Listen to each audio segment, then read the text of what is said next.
قال النبی صلی اللہ تعالی علیہ وسلم القرآن والرمضان یشفعان للابد صدق اللہ العظیم۔ حدیث طیبہ میں جناب نبی کریم حضرت محمد رسول اللہ صلی اللہ علیہ وسلم کا ارشاد گرامی ہے۔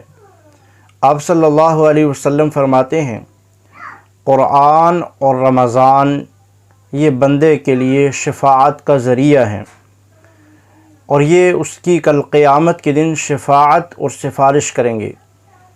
ایک بندہ روزے کو اس کے پورے حقوق کے ساتھ ادا کرتا ہے، جس طرح اللہ رب العالمین چاہتے ہیں، اور ایک انسان قرآن کے ساتھ دوستی رکھتا ہے، قرآن کریم کی تلاوت کرتا ہے، قرآن کریم کو پوری طرح سے اس کے الفاظ و معانی اور اس کے مطالب پڑھنے سمجھنے کے بعد اس پہ عمل کرتا ہے، تو یہ قرآن کریم بھی اس کے لیے شفاعت اور سفارش کا ذریعہ بنے گا۔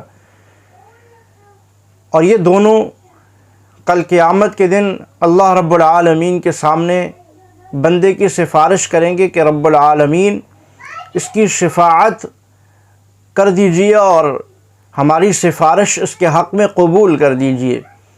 قرآن عظیم کے متعلق حضور علیہ الصلاۃ والسلام کا ارشاد گرامی ہے۔ علیہ السلام نے فرمایا، قرآن ایسا جھگڑالو ہے کہ یہ رب کے ساتھ قیامت کے دن بندے کی جانب سے جھگڑا کرے گا کہ اللہ میں نے اس کو راتوں میں سونے سے روکے رکھا، یہ میری تلاوت کرتا رہا، اور روزہ کہے گا کہ میں دن میں اللہ اس نے کھانے پینے سے اپنے آپ کو روکے رکھا، اس نے کچھ کھایا پیا نہیں، اللہ محض تیرا حکم سمجھ کر اس نے کھانا چھوڑ دیا، پینا چھوڑ دیا، اپنی خواہشات کو چھوڑ دیا، اللہ میری شفاعت قبول کیجئے۔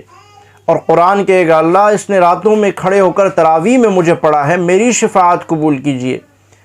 فرمایا کہ دونوں کی شفاعت قبول کر لی جائے گی اور بندے کو جنت میں داخل کر دیا جائے گا۔ اللہ تعالی ہمیں قرآن اور رمضان کی قدر کرنے کی توفیق عطا فرمائے۔